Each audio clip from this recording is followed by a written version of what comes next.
آج کراچی میں گرمی بھی ماشاءاللہ کافی زیادہ ہے.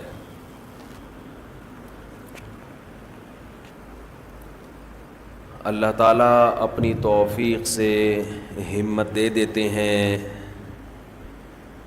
روزہ رکھنے کی بھی، تراویح پڑھنے کی بھی. اس پر اللہ کا جتنا بھی شکر ادا کیا جائے کم ہے. لئن شکرتم لازیدنکم ولئن کفرتم ان عذابی لشدید. فرمایا اگر شکر کرو گے تو میں اپنی نعمتوں میں اضافہ کروں گا، اور اگر ناشکری کرو گے تو میرا عذاب بہت سخت ہے. شکر جو ہے یہ صرف دنیاوی نعمتوں پر نہیں ہوتا. اللہ نے آپ کو صحت دی، مال دیا، عافیت والی زندگی دی، صرف اس پہ شکر نہیں ہے. اگر کسی نیکی کی اللہ نے آپ کو توفیق عطا فرمائی تو اس پر بھی اللہ کا شکر ادا کرنا لازم ہے.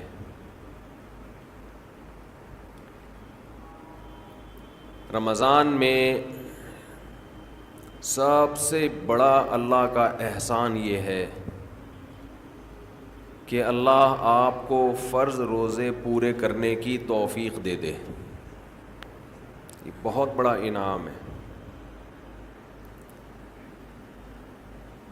ایک چیز جو میں لوگوں میں نوٹ کرتا ہوں، غور کرتا ہوں،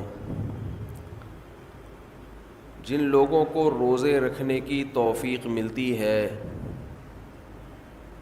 وہ چونکہ عادی ہوتے ہیں، ہر سال رکھ رہے ہوتے ہیں، تو وہ روزوں کو روٹین کا ایک حصہ سمجھتے ہیں. اور جو اس نعمت پر ان کو احساس ہونا چاہیے کہ اللہ نے ہم سے کتنا بڑا کام لیا، وہ احساس ان کو نہیں ہوتا. جب اللہ آپ کو کوئی بڑی نعمت دیتا ہے تو اللہ بھی یہ چاہتا ہے کہ یہ اس نعمت پر خوش ہوں. کسی نے آپ کو بہت بڑا گفٹ دیا، آپ نے ایسے لے کے سائڈ پہ رکھ دیا، دیکھا بھی نہیں اس کو، تو یہ دینے والے کی بھی بے اکرامی ہے.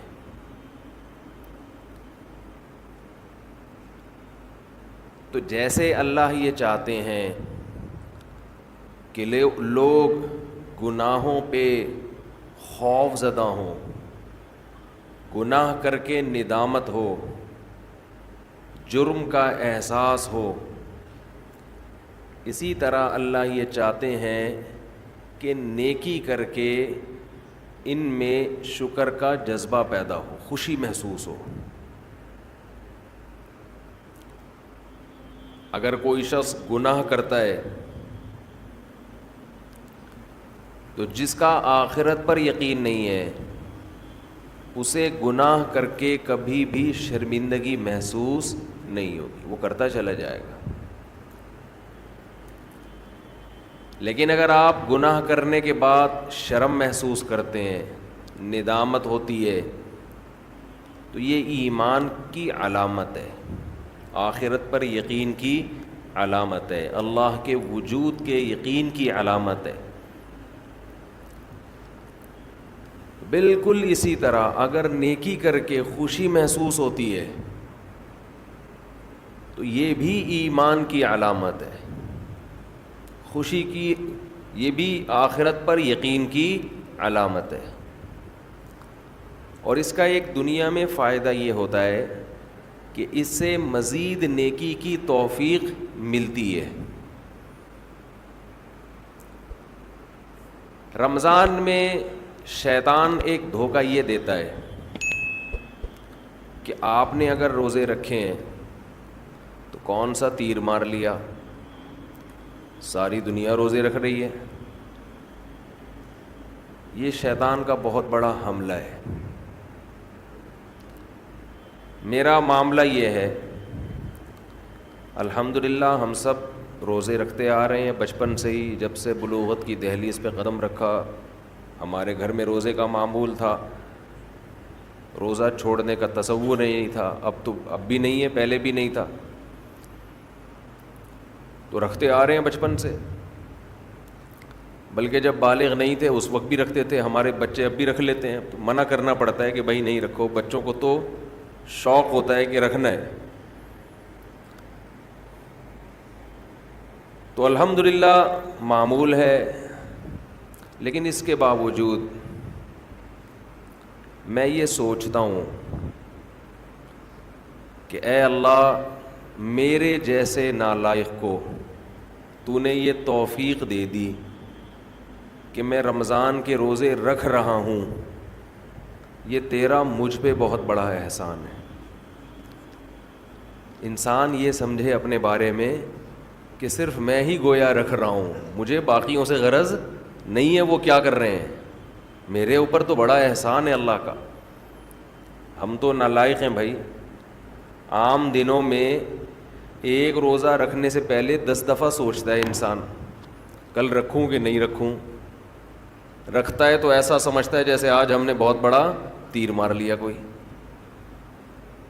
اور رمضان آتا ہے ہم جیسے مجھ جیسے نالائق کو اللہ توفیق دے دیتا ہے 29 یا 30 روزے رکھنے کی، 30 کی تو 15 سال ہو گئے، کوئی رپورٹ ہے ہی نہیں، 29 ہی ہوتے ہیں پاکستان میں، 29 روزے رکھنے کی اللہ ہم جیسے نالائقوں کو توفیق دے دے، تو بھائی میں تو اپنا معاملہ اللہ سے دیکھتا ہوں کہ مجھ سے تو نے اتنی بڑی نیکی کروا لی، مجھے کیا پتا بھائی قدیر بھائی کیا کر رہے ہیں، شاکر بھائی کیا کر رہے ہیں، رفیع بھائی ہیں، یہ تو روزہ رکھ کے پتہ ہی فرق ہی نہیں پڑتا ماشاءاللہ، روزے میں بھی ایسے ایسے گھوم رہے ہوں گے یوں کر کے، آپ دیکھ لیں کبھی ان کو آ کے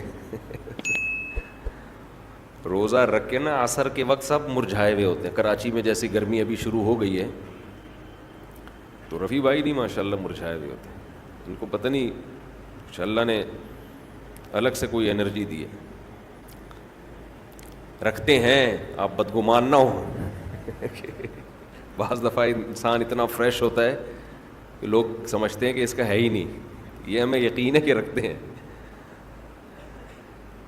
تو میں تو یہ دیکھتا ہوں کہ میرے جیسے نالائق کو اللہ نے توفیق دی تھی، میں تو اس پہ خوش ہوں بھائی، میں تو اس پہ خوش ہوں کہ ہم جیسے تیسے ہیں، جتنے مرضی نالائق ہوں، او بھائی ایک روزہ نہیں، 2 نہیں، 3 نہیں، 4 نہیں، 5 نہیں، 6 نہیں، 7 نہیں، 8 نہیں، اللہ نے کتنے روزے ہم سے رکھوا لی، تو ایک دل میں راحت محسوس ہوتی ہے، خوشی محسوس ہوتی ہے۔ ہاں تھوڑا سا یہ خوف بھی ہونا چاہیے، تھوڑا سا، کہ ایسا نہ ہو کہ ہماری کسی بدعملی سے اجر ضائع ہو جائے، یہ خوف بھی ضروری ہے، یہ خوف بھی، تاکہ اترائے نہیں انسان، لیکن اصل تو یہ ہے کہ یہ کیا ہے، نعمت ہے۔ ہمارے نبی صلی اللہ علیہ وسلم سے بھی ثابت ہے، ہمارے نبی اپنے آپ کو موٹیویٹ کرتے تھے روزہ رکھ کے، اپنے آپ کو موٹیویٹ کر رہے ہیں، اپنی حوصلہ افزائی کر رہے ہیں۔ کیسے حوصلہ افزائی؟ جب آپ صلی اللہ علیہ وسلم روزہ افطار کر لیتے، کیسے انسان کو خوشی محسوس ہوتی ہے نا۔ آج خوشی اس لیے نہیں ہو رہی کہ سحری میں 3 پراٹھے پھوڑے ہوئے ہوتے ہیں، پھینیاں کھجلے کھائے ہوئے ہوتے ہیں، بھوک ہی نہیں لگ رہی ہوتی، وہ تہ جو بیٹھنا شروع ہوتی ہے عصر مغرب میں جا کے، تو وہ جو ڈکاریں، اکثر لوگ مجھ سے رمضان میں یہ پوچھ رہے تھے کھٹی ڈکاریں نگلنے سے روزہ تو نہیں ٹوٹتا؟ ایسا لگتا ہے ہر آدمی کھٹی ڈکاریں ہی نگل رہا ہے سارا دن بیٹھ کے، کیونکہ ہر آدمی یہ مسئلہ پوچھ رہا ہوتا ہے کھٹی ڈکاریں نگلنے سے روزہ تو نہیں ٹوٹتا؟ ابے بھائی تو کیا ڈکاروں کے علاوہ اور کوئی کام نہیں ہے کیا؟ بہرحال یہ تو میں ایسا ہی کہہ رہا ہوں، لیکن جتنا مرضی 3 یا 4 بھی کھا لو تو بھی بہرحال انسان ایک مجاہدہ کرتا ہے، تبھی تو دنیا پرست آدمی ایک روزہ بھی نہیں رکھتا۔ ہٹے کٹے لوگ دیکھے ہم نے، ڈاکٹروں نے ان کو کہا ہوا بھی ہے کہ تم نہیں کھاؤ، تمہارے لیے کھانے کے علاوہ دنیا کا ہر کام تم پہ سوٹ کرتا ہے، پھر بھی روزہ نہیں رکھتے. ان سے نہیں رہا جاتا 2-4 گھنٹے بھی کچھ کھائے پیے بغیر. ان کو چائے چاہیے، ان کو گٹکا چاہیے، ان کو پان چاہیے، ان کو نسوار چاہیے، ان کو روٹی چاہیے، ان کو کچھ نہ کچھ جانوروں کی طرح جگالی کرنے کے لیے چاہیے کہ منہ گھومتا رہے ان کا. ہے روزہ خور، آپ دیکھ لو، کھا رہے ہیں، ان سے نہیں برداشت ہوتا. گھر میں سب کا روزہ ہوتا ہے، بوڑھوں نے رکھا ہوا ہوتا ہے. لوگ ہمیں آ کے بتاتے ہیں سب کا روزہ ہے، ایک نالائق بیٹا ہے، ہٹا کٹا جوان، اسے نہیں رکھا جاتا، گھر میں نحوست کا ذریعہ بنا ہوا ہے. تو ایسے ہی صورت میں اللہ اگر آپ کو توفیق دے دیتا ہے تو ٹھیک ہے، تھوڑا خوف بھی ہونا چاہیے کہ پتہ نہیں قبول ہو رہا ہے کہ نہیں ہو رہا، لیکن امید کو، شکر کو خوف پر غالب رکھنا چاہیے. تو میں یہ کر رہا تھا، ہمارے نبی بھی اپنے آپ کو موٹیویٹ کیا کرتے تھے. کیسے؟ حالانکہ ہمارے نبی میں خواہشات پہ کنٹرول کرنے کی بہت طاقت تھی. آپ تو 24 گھنٹے کا روزہ رکھتے بسا اوقات. تو آپ صلی اللہ علیہ وسلم جب روزہ افطار کرتے تو کیا فرماتے؟ ذہب الظما، پیاس چلی گئی. ذہب الظما، پیاس چلی. تھوڑی دیر کی ٹینشن تھی، ہمارے اللہ نے وہ پریشانی ختم کر دی. وَبَتَلَّتِ الْعُرُوقُ، رگیں تر ہو گئیں. جو خشکی جسم میں تھی، ایک چہرے پہ انسان کے خشکی پیدا ہو جاتی ہے نا، تو آپ صلی اللہ علیہ وسلم فرماتے ابتلت العروق، رگیں تر ہو گئی. یہ دنیاوی ٹینشن جو تھوڑی دیر کی تھی یہ بھی اللہ نے ختم کر دی. وَثَبَتَ الْأَجْرُ إِن شَاءَ اللَّهُ، اور اللہ نے چاہا تو اجر ہمارے نام اعمال میں لکھ دیا گیا. یعنی یہ ہمارے لیے کتنی خوشی کی بات ہے کہ ہمارے رب نے ایک نیکی ہم سے کروا کے جو پریشانی تھی وہ بھی ختم کر دی، اور نیکی کا ثواب ہمیشہ کے لیے ہمارے اعمال میں درج کر دیا. جب انسان گناہ کرتا ہے تھوڑی دیر کی لذت حاصل ہوتی ہے، یہ لذت تھوڑی دیر بعد ختم، اور نحوست اور گناہ اور اس کا عذاب آپ کے اعمال میں ہمیشہ کے لیے لکھ دیا گیا. ایسا ہوتا ہے کہ نہیں ہوتا؟ بد نظری ہے، انٹرنیٹ پر کوئی فحش چیز دیکھ رہے ہو، زنا کر رہے ہو، کچھ حرام کھا رہے ہو، تھوڑی دیر کا گناہ ہے، لذت تھوڑی دیر کی ہے، مزہ تھوڑی دیر کا. کوئی گناہ ایسا نہیں ہے جس میں ہمیشہ کا مزہ ہو. اللہ نے انسان کی خواہشات کو محدود اور صلاحیتیں بھی محدود. جو لوگ جوانی میں زنا کرتے ہیں، 1 بار کریں گے، 2 بار کریں گے، ان کو زنا میں بھی لذت نہیں رہتی، پھر وہ عادت پڑ جاتی ہے حرام کی، گند میں منہ مارنے کی، لیکن وہ لذت نہیں رہتی. اور جب عمر آہستہ آہستہ بڑھتی ہے، بڑھاپا آتا ہے، تو ٹھڑک باقی رہ جاتی ہے، زنا کرنے کی طاقت ختم. مچلتا رہتا ہے ہر وقت، سسکیاں لیتا رہتا ہے، ایک ٹینشن ساری زندگی کی. لیکن طاقت کیا ہو گئی؟ خوب سمجھ لیں، جو جوانی میں زنا کرتا ہے خوب سمجھ لے، بڑھاپے میں زنا کا جذبہ کبھی بھی ختم، بول لینا، نہیں ہوتا. اس خوش فہمی میں نہ رہنا کہ ہم جوانی میں زنا کر رہے ہیں تو بڑھاپے میں خود ہی چھوٹ جائے گا. نا نا نا نا نا نا نا، یہ بہت بڑی بھول ہے. زنا کا شوق بڑھاپے میں، اگر جوانی میں نہیں چھوڑا زنا تو بڑھاپے میں یہ شوق ختم نہیں ہوتا. اب خود سوچو، ایک چیز کا شوق باقی ہے لیکن اس کی طاقت ختم ہو گئی، کس قدر ٹینشن ہے، کس قدر عذاب ہے یہ. تو میں جلدی سے بیان کو سمیٹتا ہوں. میں یہ عرض کر رہا تھا، دیکھو میرے بھائی، اگر اللہ نے آپ میں کوئی اچھی بات رکھی ہے، کسی نیکی کی توفیق دی ہے، تو اس کا بھی استحضار کرنا چاہیے. استحضار کا مطلب اس کے بارے میں ہمیں سوچنا چاہیے، اس کی ہم قدر کریں، اس پہ اللہ کا شکر ادا کریں. یہ نہ دیکھیں سب روزے رکھنے تو ہم نے رکھ لیا تو کیا ہو گیا، بھائی سب کا نہیں پتا، ہم تو نالائق ہیں یار، سب تو بہت نیک ہیں، وہ تو رکھ سکتے ہیں، ہم جیسے نالائق کو اللہ نے توفیق. میرا جو اللہ سے معاملہ ہے مجھے کیا پتا آپ کا کیا معاملہ ہے، میں تو اپنا معاملہ دیکھوں گا. تو ہمارے نبی اپنے آپ کو موٹیویٹ کیسے کرتے تھے؟ رہب الظما، پیاس چلی گئی، وابتلت العروق، رگیں تر ہو گئیں، وثبت الاجر انشاء اللہ، اور اللہ نے چاہا تو اجر ہمارے اعمال میں لکھ دیا گیا، اجر لکھ دیا گیا ہے. تو اس سے انسان کو اگلے دن دوبارہ روزہ رکھنے کا حوصلہ ملتا ہے. اور گناہ میں الٹا، تھوڑی دیر کی لذت، یہاں سے بات شروع ہوئی تھی کہ جوانی میں بھی یہ لذتیں اگر آپ نے کنٹرول نہیں کیا نا تو بڑھاپے میں یہ لذتیں بڑھیں گی، مگر گناہ کرنے کی طاقت کیا ہو جائے گی؟ ختم. تو حسرت، افسوس، ٹینشن والی زندگی. تو اس لیے جوانی میں اپنے آپ کو نیکی کا عادی بنا لو، اس سے بڑھاپا بڑا خاندانی گزرے گا.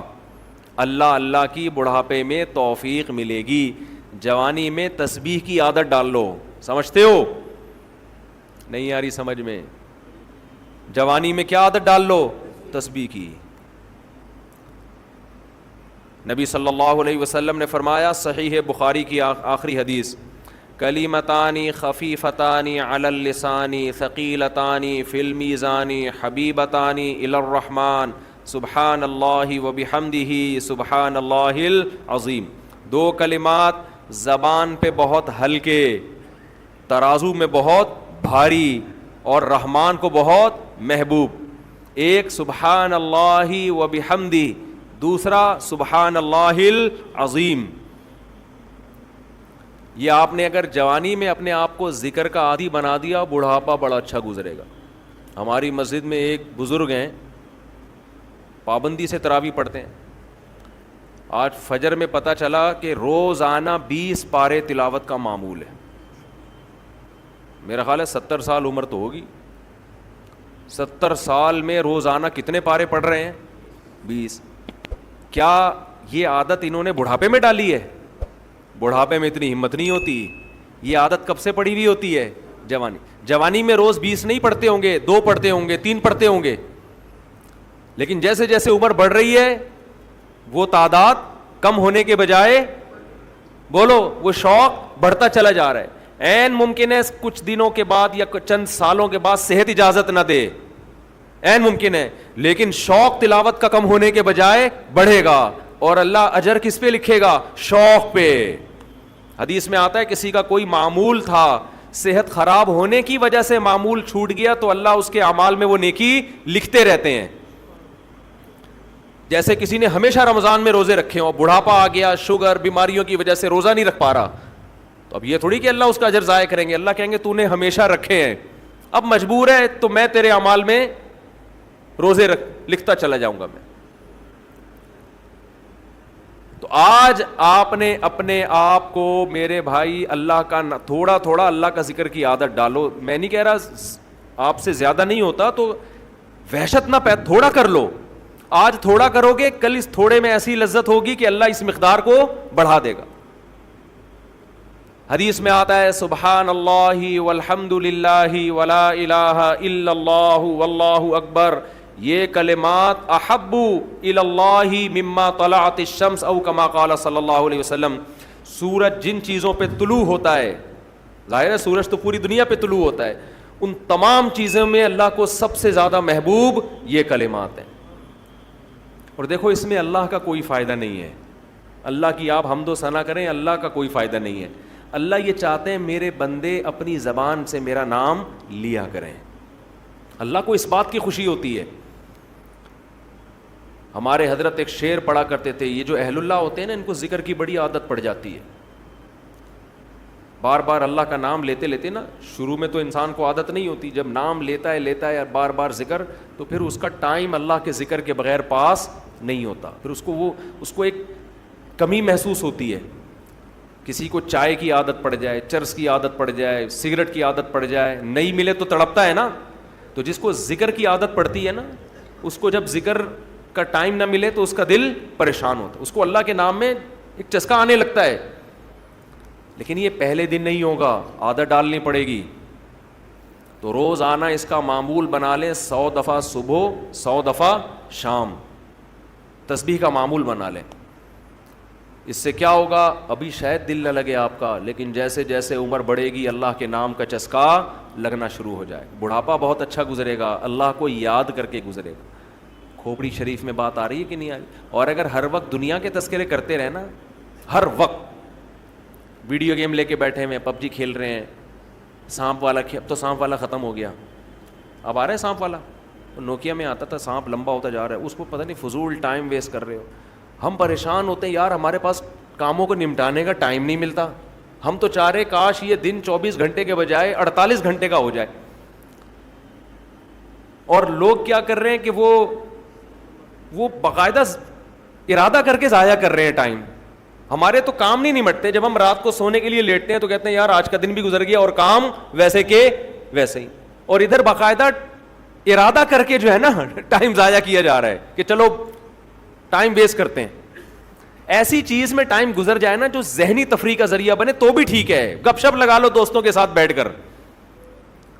یہ کیا یار دماغ کو خام خواہ کا تھکا رہے ہو بیٹھ کے. تو اگر پب جی کھیلنے کی عادت ڈال لی تو جاؤ گوروں کا بڑھاپا دیکھو. اولڈ ہاؤس میں بڑھاپے میں سنوکر کھیلتے ہیں، کیرم بورڈ کھیلتے ہیں، لڈو کا نہیں مجھے پتا، یہ چیزیں کھیل رہے ہوتے ہیں بڑھاپے میں. اور ہمارا بوڑھا بڑھاپے میں ایک ایک دن میں 20 پارے ختم کر رہا ہے. سمجھتے ہو کہ نہیں؟ وہ نماز میں دل بہلا رہا ہے، وہ تہجد میں اس کا ٹائم گزر رہا ہے. بھائی ویڈیو نہ بنائے، لکھا ہوا ہے نا. تو یہ کیسی عجیب بات ہے. آپ جائیں وہاں. ایک صاحب نے مجھے کہا کہ میں نے یورپ میں بڈھی عورتوں کو دیکھا، بڈھی عورتیں 5-6 بڈھی عورتیں بیٹھی ہوئی اور جوا کھیل رہی ہیں، تاش کھیل رہی ہیں. کہہ رہے مجھے یاد آیا یار ایک ہماری بوڑھی ہیں، ہماری بوڑھی عورتیں مصلے پہ بیٹھی ہوتی ہیں، اللہ اللہ کر رہی ہوتی ہیں، آخری وقت اللہ کا نام لے کے گزار رہی ہوتی ہیں. اور ایک ہی بڑھیاں ہیں اور کیا کھیل رہی ہیں؟ تاش کے پتے. اچھا لگتے ہیں بڑھاپے میں یہ. ہمارے بوڑھے کو دیکھو، آدمی کا دل چاہتا ہے اس سے دعا کروائے کہ بابا جی میرے بھی سر پہ ہاتھ رکھ لو. جو تاش کھیل رہی ہو بیٹھ کے اس بڈھی سے دل چاہے گا؟ اسے تو آدمی نصیحت کرے گا کچھ اور کر لے. تھوڑے دنوں میں اتنا راشا آئے گا نا ہاتھوں میں تھوڑے دنوں میں کہ ایک پتے کے بجائے 2 گر رہے ہوں گے، 2 پتے ایک ساتھ گر رہے ہوں گے. تو اس لیے کارآمد بنا لو، کچھ تھوڑا بہت اللہ کا نام لے لیا کرو.